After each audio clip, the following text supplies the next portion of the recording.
La próxima conferencia se denomina Algunas notas sorprendentes sobre las prácticas de enseñanza hoy. Está a cargo de María Paz Florio. La magíster María Paz Florio es licenciada en Ciencias de la Educación por la Universidad de Buenos Aires, especialista en tecnología educativa y máster en gestión y producción de e-learning por la Universidad Carlos III de Madrid, España. Es directora de formación continua en el Centro de Innovación en Tecnología y Pedagogía de la UBA. Es asesora pedagógica y docente de la carrera docente de la Facultad de Farmacia y Bioquímica en la misma universidad, investigadora de proyectos UBACIT en la misma facultad, cuyo objeto de estudio son las prácticas de enseñanza en el área de las ciencias de la salud. Autora y tutora de cursos virtuales sobre tecnologías en la educación, docente de nivel superior en diferentes instituciones educativas nacionales e internacionales, ha realizado presentaciones en congresos nacionales e internacionales en relación con la formación docente, entornos y materiales para la enseñanza, entre otros. Adelante, María Paz. Darío, muchas gracias por la presentación. Buenas tardes a todos y a todas. La verdad que es un placer poder compartir estos momentos y participar de estas jornadas. Un agradecimiento especial a las autoridades de la Facultad de Ciencias de la Administración. Un agradecimiento también a los organizadores de las jornadas por haberme hecho formar parte una vez más de estas jornadas, en donde tuve la oportunidad de participar en ediciones anteriores. Así que muchas gracias por eso. Como les compartía Darío, vamos a tratar de pensar juntos algunas notas sorprendentes de este tiempo. Y para ello, les voy a empezar haciendo una pregunta. Piénsenla por ahora y después las vamos a retomar más adelante. ¿Qué hecho te sorprendió en estos meses? Y yo me hice la misma pregunta. Desde que comenzó la pandemia y cambiaron los tiempos y los espacios, tomé un cuaderno y empecé a registrar todos aquellos hechos que me resultaban extraños, llamativos, sorprendentes. Mientras ustedes van pensando los propios, les leo los hechos que fui tomando nota. Un joven instagramer viajero comparte sus Corona Tours posteando videos recorriendo ciudades por Google Street View.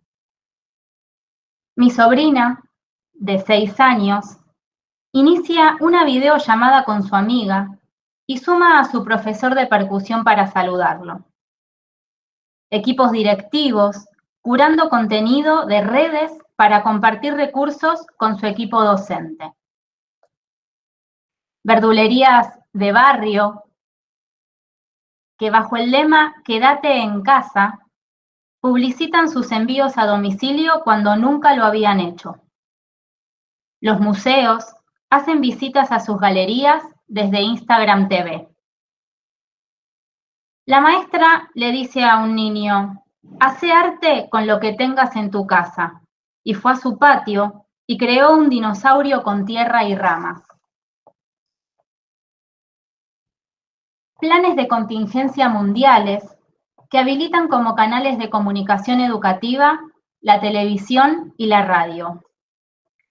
Un profesor de una zona rural de San Juan manteniendo una discusión acalorada por WhatsApp por un grupo de estudiantes de secundaria sobre física. Proyectos familiares para crear mascarillas con impresión 3D. Una diseñadora de zapatos lanza su colección. Ella en su casa es fotografiada por videollamada por la fotógrafa desde su propia casa. Seguramente ustedes tengan y recuerden hechos similares, quizás distintos, pero estos hechos de alguna manera nos permiten hacer un repaso desde nuestra propia historia personal sobre lo que significa y está significando este tiempo para cada uno de nosotros. Seguramente haya coincidencias, algunas diferencias, pero lo cierto es que estamos nosotros atravesando esta etapa, intentando comprender, intentando trabajar, intentando ponernos en movimiento. Y pienso, imagino, este tiempo como un interín. Un interín que es un intervalo de tiempo que transcurre entre dos acciones o etapas. Un interín entre la escuela o la educación que veníamos desarrollando y experimentando, este interín, y pensar en la etapa o en la acción siguiente. Y si empezamos primero entonces describiendo esta situación desde nuestra propia historia personal, les quiero compartir también algunos comentarios y experiencias que autores y especialistas, investigadores en el campo educativo y social en general, empezaron a compartir para leer esta situación. En primer lugar, el historiador y escritor israelí Harari, que ustedes seguramente lo conocerán por el libro 21 lecciones para el siglo XXI, que compartimos a partir del 2018, y plantea que en este momento de crisis nos enfrentamos a dos elecciones, entre la vigilancia totalitaria y el empoderamiento ciudadano, y después otra elección, entre el aislamiento nacionalista y la solidaridad mundial. Aquí se ponen en juego cuestiones que tienen que ver con la vigilancia, con la privacidad, con la posibilidad de articular acciones y esfuerzos mundiales para poder resolver juntos esta situación. Allí compartimos una cita que tiene que ver con las decisiones que tomemos, tanto los ciudadanos como los gobiernos en estos tiempos, en estas semanas. Para Harari van a moldear el mundo durante los próximos años. Esta es una cita que compartió Harari en abril de este año. En segundo lugar, compartimos las impresiones de Alessandro Barico, que es un escritor italiano, autor del libro The Game, también del 2018, en donde nos invita a pensar que el plan de la revolución digital es llevar a los hombres a interpretar la tecnología como prolongación del cuerpo. También le hicieron una entrevista en marzo de este año, donde lo invitaron a poner en juego sus propios pensamientos e ideas atravesados por la pandemia. Y este especialista establece que la revolución digital es la hija de la revolución mental, un hombre hecho de forma diferente, la idea de estar en movimiento. Somos una civilización del movimiento, de las ideas, de las personas, del dinero. En tercer lugar, en este interín que yo denominé situacional, como para empezar a entender el contexto con palabras de especialistas que empezaron a analizar esta situación, en tercer lugar compartimos las ideas del investigador y escritor francés y especialista en educación Philippe Mérieux, donde lo que invita a pensar es estos tiempos desde una preocupación pedagógica, es decir, ir a los fundamentos de la escuela y poder revisarlos. El autor establece que se debería permitir experimentar una inversión radical de la relación de los estudiantes con el mundo, es decir, pensar la escuela como espacio para la curiosidad, para el discernimiento, una apertura a la alteridad, a compartir lo inagotable como el arte, la cultura, el conocimiento y el aprendizaje. Estas citas, al igual que nuestro propio recorrido personal, ya van dando pinceladas sobre lo que significan estos meses. Y si este interín situacional ya también lo empezamos a ubicar dentro del ámbito educativo, hay también algunas ideas que nos permiten identificar algunas cuestiones. En primer lugar, es la idea del cambio de espacio de pensamiento. Desde los últimos años, y por ejemplo desde las ideas de Michel Serres, que a través de un libro muy interesante que se llama Pulgarcita, nos comparte que desde hace varias décadas el espacio de pensamiento de los jóvenes ha cambiado. Y establece una descripción de ese espacio como un espacio de circulación, de oralidad difusa, de movimientos libres, del fin de las clases clasificadas, de distribuciones disparatadas, innovación creativa, novedad de los sujetos. Es decir, la difusión del saber ya no puede tener lugar en ninguno de los campus del mundo como estaban formateados página por página, racionales a la manera antigua, sino que desde este momento el pensamiento ha cambiado en la juventud, en el caso de él la denomina la juventud de Pulgarcita. Por otro lado, también pensamos en estos tiempos desde el punto de vista de los entornos formales de aprendizaje y los entornos informales de aprendizaje. ¿Cuál es el límite hoy entre la escuela y nuestros propios hogares? ¿Cuál es el límite entre actividades que son de la escuela y actividades que son de la vida en general? Hoy también esa idea se pone en tensión, porque tenemos en los mismos espacios situaciones de los dos entornos, es decir, de la escuela y de otros ámbitos de nuestra vida social, del entretenimiento, de la vida familiar. Está todo imbrincado.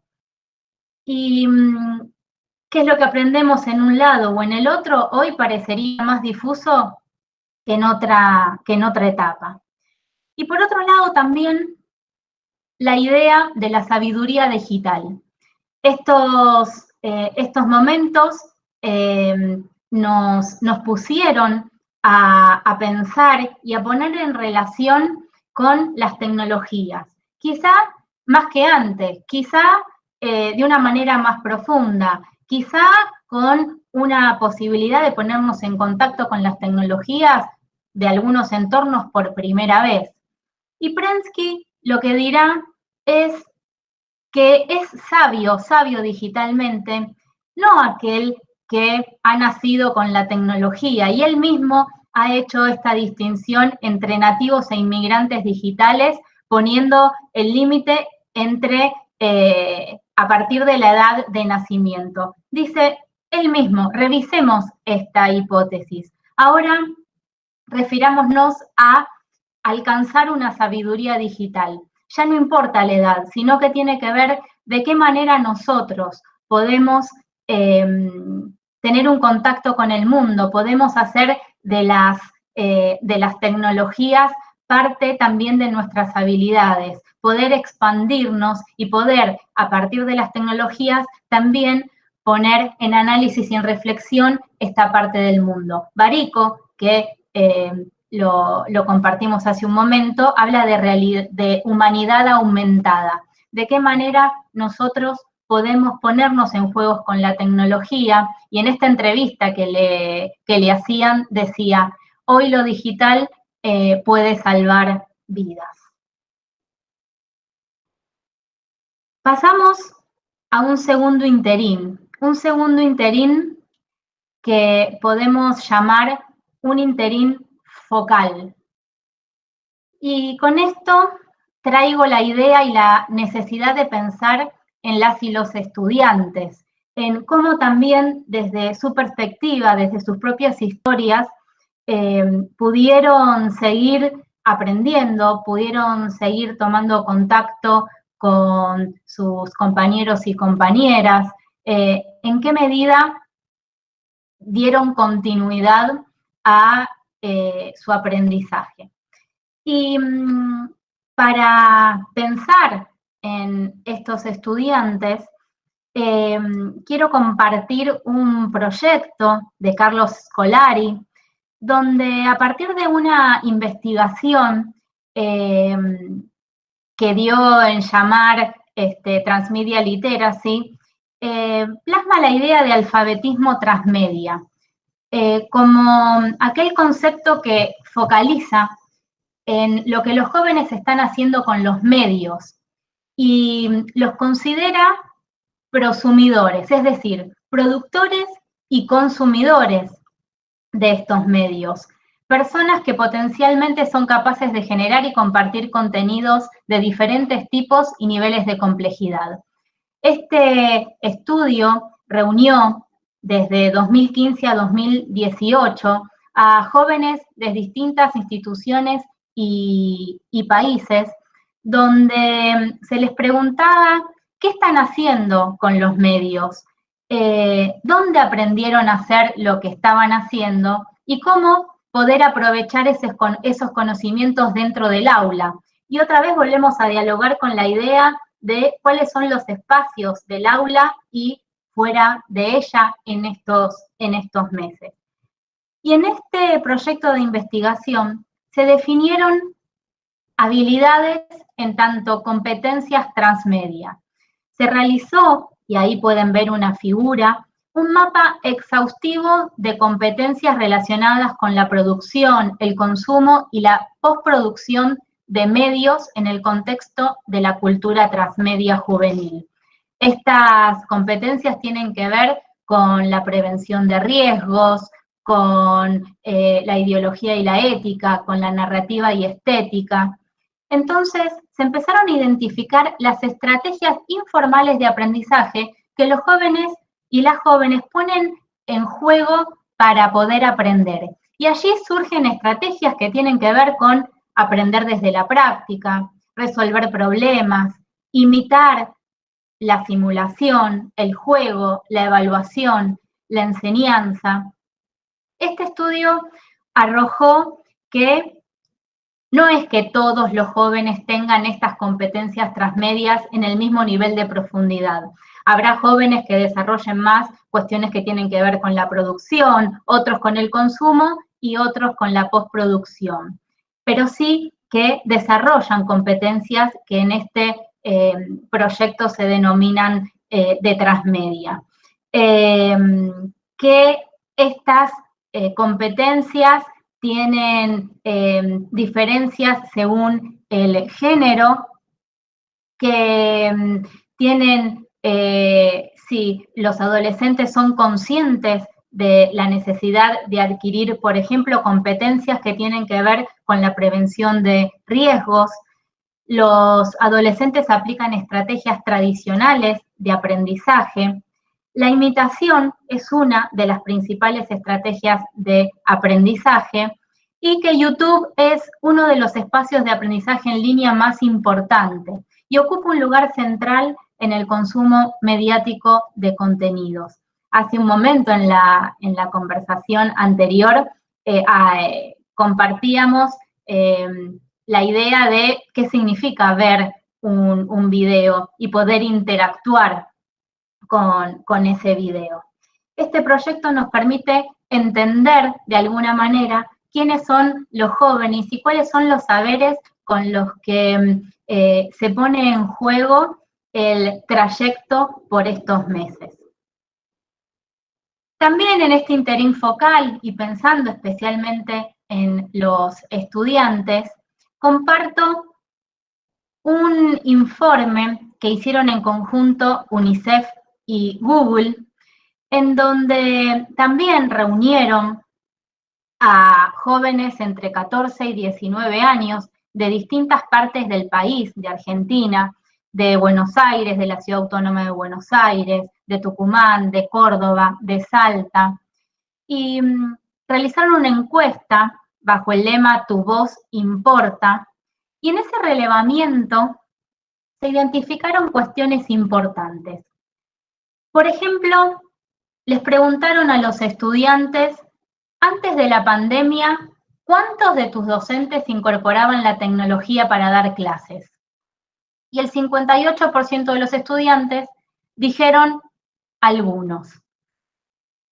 Por otro lado, le preguntaron, ¿qué es lo que más te gusta de estudiar desde tu casa? Y el 54% de los estudiantes dijeron que la posibilidad de manejar horarios de escuela más flexibles. Después le preguntaron también lo que menos te gusta, y el 39% dijo lo que menos me gusta es el contacto virtual con mis compañeros. Y la siguiente pregunta fue, ¿cuántas ganas tenés de volver a la escuela presencial? Y si juntamos a los estudiantes que dijeron, tengo muchas ganas de volver, y los que contestaron, tengo ganas de volver, un 72% de los estudiantes tiene ganas de volver a la escuela presencial. También le preguntaron la situación de aislamiento, ¿crees que fomentará el uso de tecnologías en la vuelta a la escuela? Y el 65% de estudiantes dijo que sí. Y una de las preguntas, y pensando en estas notas sorprendentes, le preguntaron, ¿qué es lo que más te sorprendió de la escuela a distancia? Y esta imagen que tienen a la izquierda de la pantalla muestra qué es lo que más les sorprendió. Y el tamaño de las palabras indica la frecuencia con la que esa palabra fue dicha. Con lo cual, si vemos rápidamente esta nube de palabras, lo que más les sorprendió a los estudiantes fueron los profesores. Y dicen, toda la tecnología que uso ahora y que antes no pensé que supiera usar.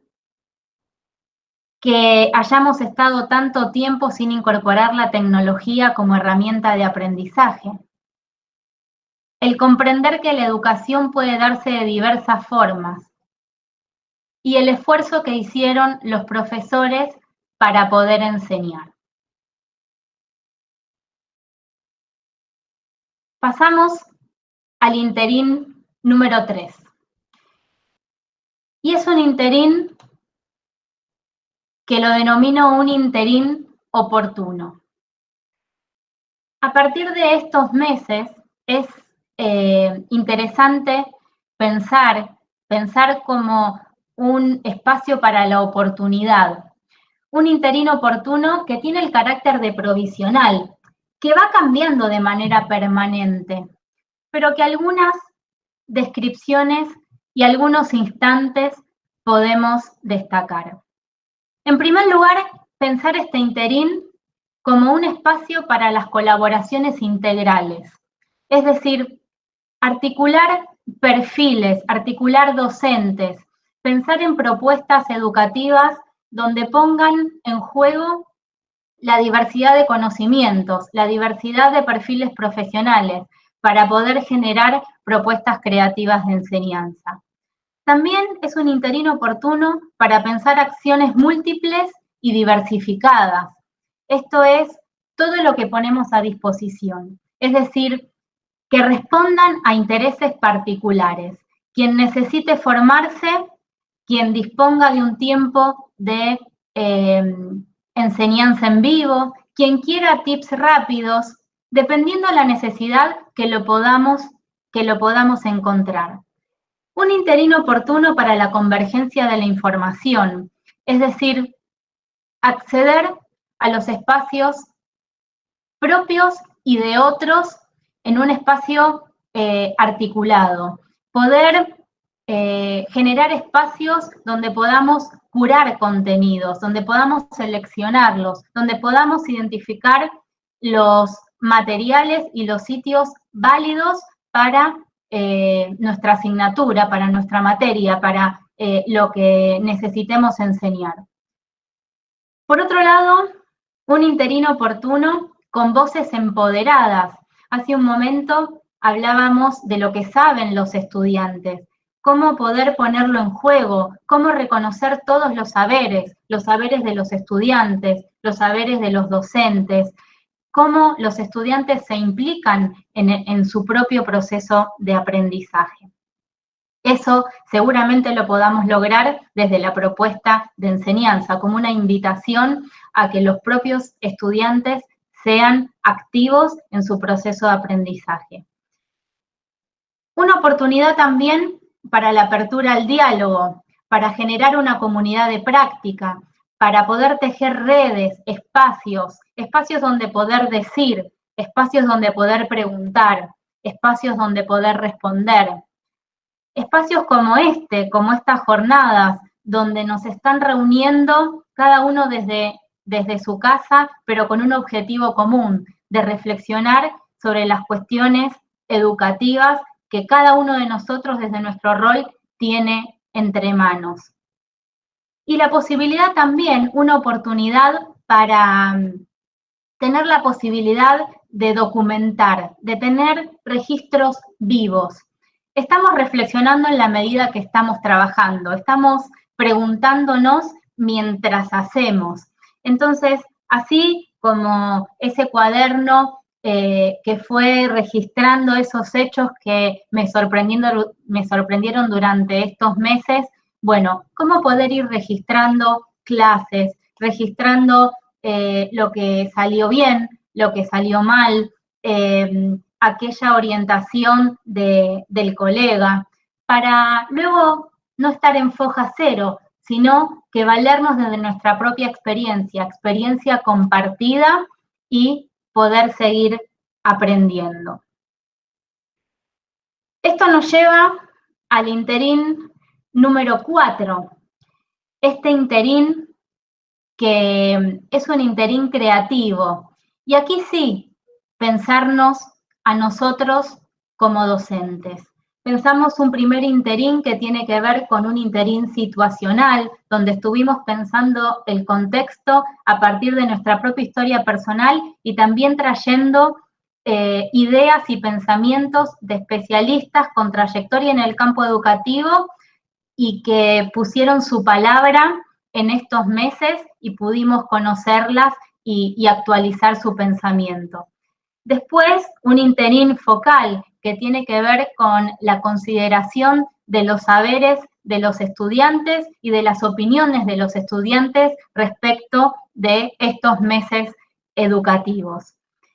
Pasamos también por un interín oportuno y repasamos distintas oportunidades que tenemos para poder pensarnos como colectivo docente de prácticas compartidas en este tiempo, en esta realidad, en este hoy. Y ahora hacemos una interpelación a nosotros como docentes, apelando a nuestra vocación, a nuestra tarea de enseñar. Don Finkel, en un libro del 2008 que se llama Dar clase con la boca cerrada, dice que la buena docencia tiene que ver con circunstancias, y circunstancias se refiere a las condiciones que me rodean cuando intento aprender. Entonces, ¿cómo imaginar hoy el diseño de una clase a partir de los recursos digitales? ¿Cómo diseñar actividades que favorezcan el aprendizaje significativo? ¿Cómo poder despertar la creatividad de los estudiantes? En la charla anterior estuvimos compartiendo a través de Laura Lewin distintos recursos y distintas estrategias que podemos poner en juego a la hora de diseñar nuestra clase con recursos digitales.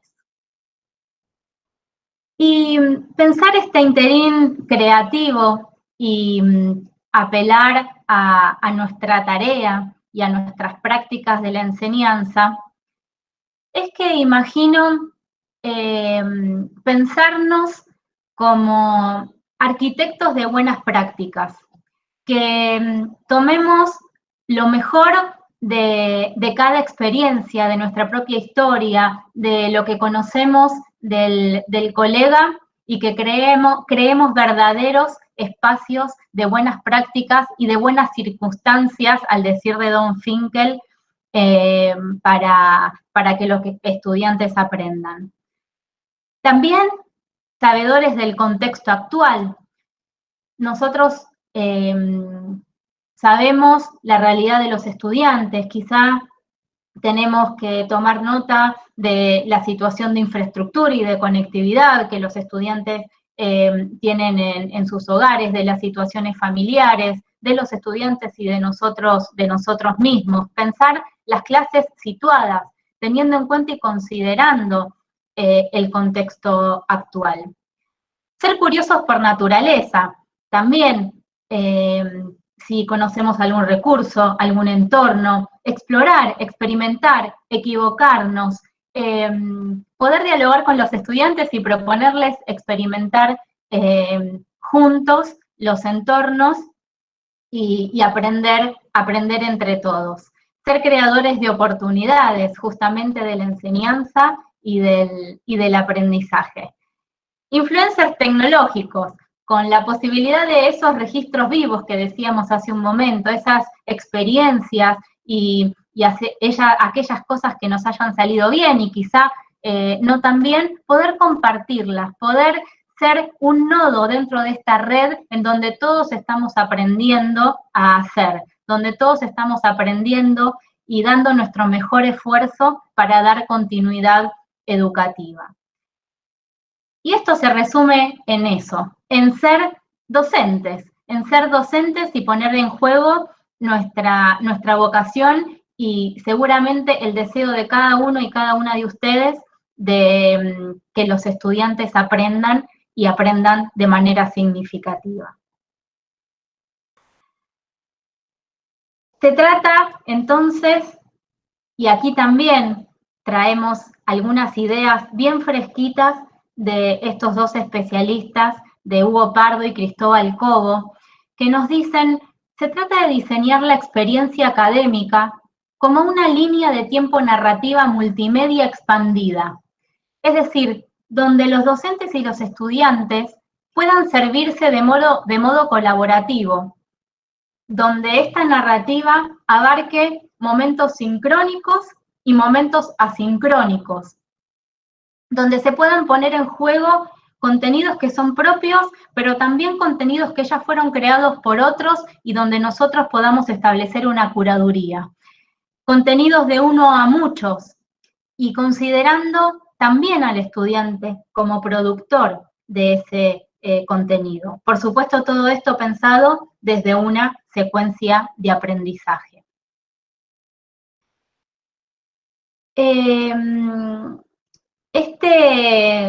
Este diseño y este interín que estamos juntos atravesando, lo relaciono con una idea, con una imagen que también quiero compartir con ustedes, que es esta.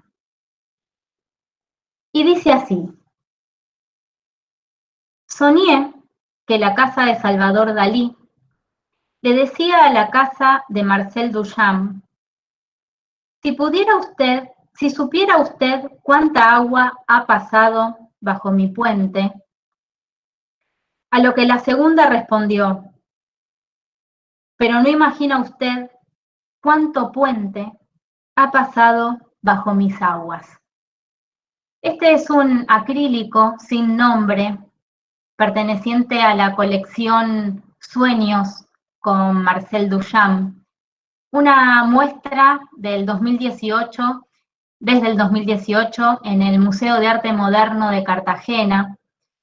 El autor es Álvaro Barrios Vázquez y ustedes me dirán cuál es la relación que establecen ustedes. Pero yo imaginé este puente como este interín que venimos conversando, donde podemos poner en juego, lograr que los estudiantes y los docentes se involucren activamente, lograr, como establecía Mérier, ese derecho a la educación y en nuestro caso un derecho a la educación pública, tratando de enseñar, tratando de aprender.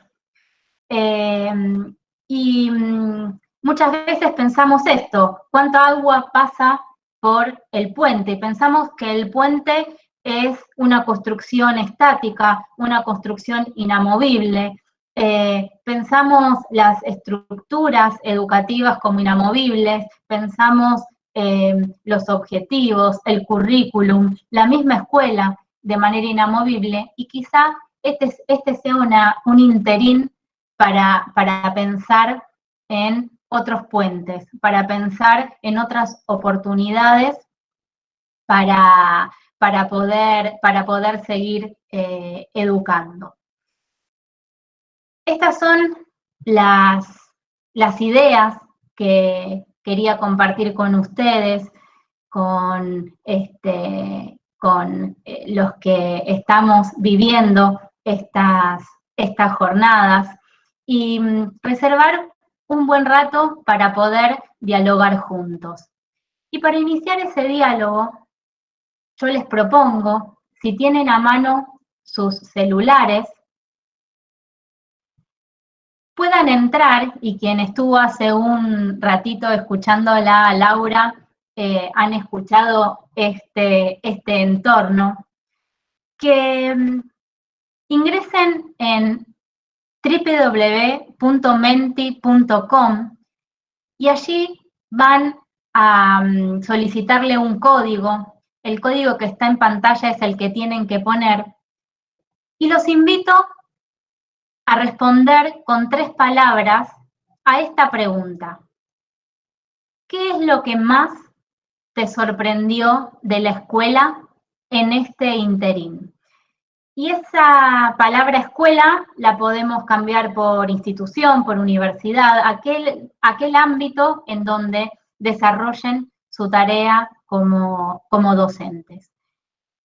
Entonces, la invitación es hacer un cierre compartido, un cierre vivo, y así como en ese informe que presentábamos hace un momento, que se hizo en julio del 2020, entre UNICEF y Google, le preguntaron a los estudiantes qué es lo que más te sorprendió de la escuela a la distancia, y allí vimos la nube de palabras con las respuestas de los estudiantes. Podamos nosotros preguntarnos qué es lo que más nos sorprendió de la escuela en este interín.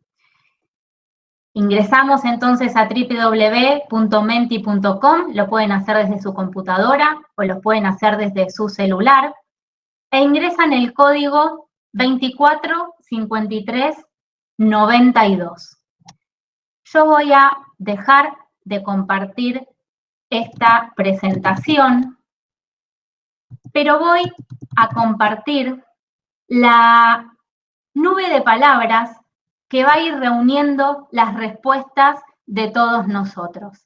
Y allí vamos a poder ir viendo en vivo qué es lo que a todos nosotros, si empezamos pensando en los hechos generales de estos meses, qué es lo que más nos sorprendió, pensar ahora en qué es lo que más nos sorprendió de la escuela en este interín. Voy a ver, anímense, los que tengan ganas de sumar sus ideas. Aquí en el compartir voy a hacer la presentación y me dirán, Pame, Patri, si se va viendo cómo se va poniendo pomposa esta nube de respuestas. Se ve muy bien. Voy leyendo entonces. Adaptación es lo que más nos sorprendió. Descubrimiento, creatividad, reinventarse por ahí, reinventarnos. Bien. Solidaridad, compromiso, colaborativo. Allí recordemos que las palabras que son más grandes son las que están dichas de manera más frecuente. ¿Qué más? A ver, adaptabilidad, redescubrimiento, la capacidad que tuvimos. Por allí también familia, originalidad.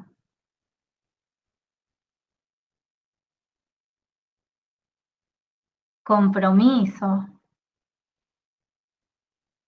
Necesidad de flexibilidad.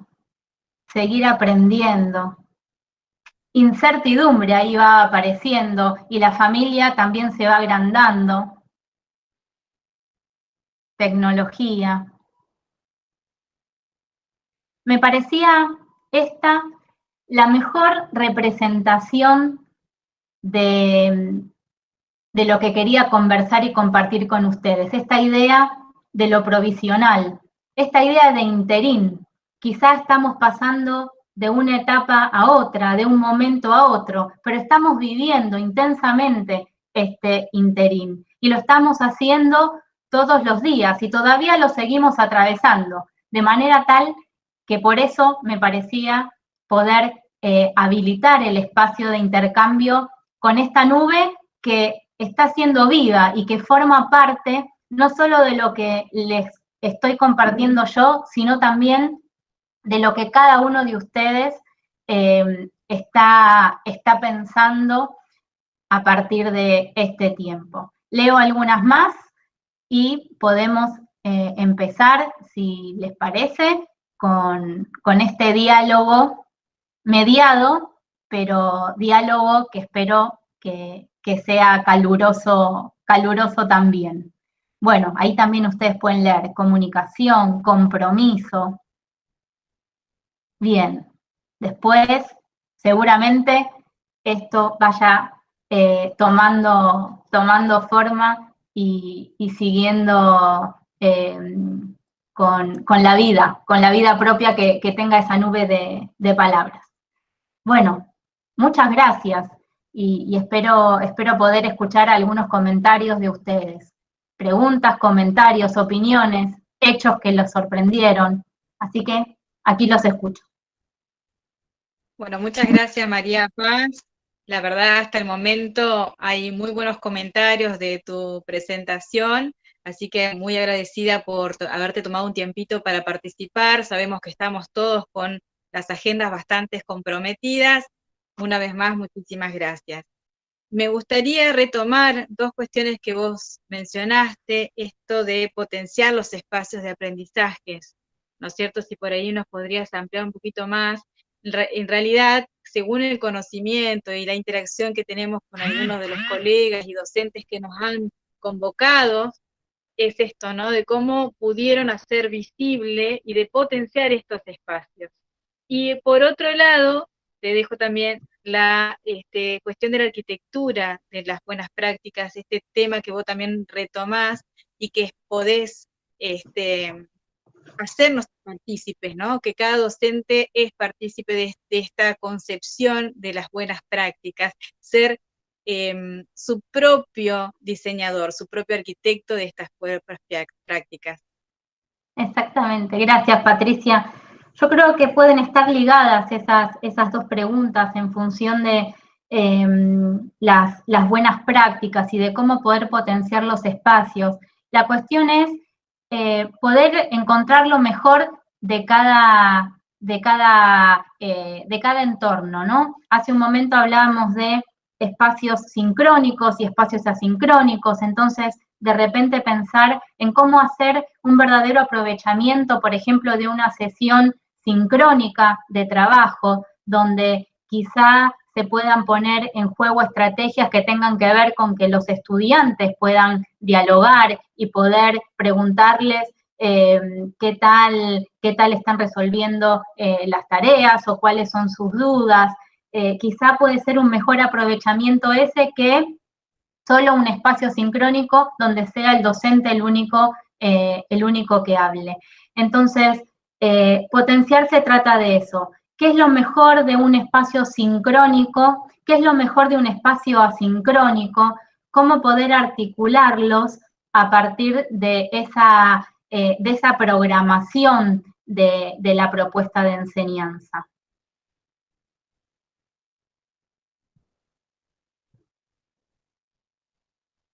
Bien, el resto son comentarios, agradecimientos. No tengo ninguna otra pregunta. No sé, Pamela, si vos tenés alguna otra intervención que quieras agregar. No, solo comentarios, agradecimientos. Así que muchísimas gracias, María Paz. Muchísimas gracias, un placer escucharte. Gracias a ustedes, gracias a todos los que están participando de la jornada. Ya está llegando a su fin, seguramente desde el primer encuentro hasta el último puedan tomar perlitas, seguramente puedan hacer posible distintas ideas y distintas propuestas a partir de mañana, que nos toca seguir enseñando y, como decíamos hace un rato, poder hacerlo de manera colaborativa. Quizá el saber que tengo yo se puede poner en relación con el saber que tiene Pamela y con el saber que tiene Patricia. No necesariamente tenemos que saber todo cada uno, sino que se trata de tejer redes y poder articular estos esfuerzos, esta adaptabilidad de la que muchos de los que están en esta charla ahora están sosteniendo. Así que, nuevamente, muchísimas gracias.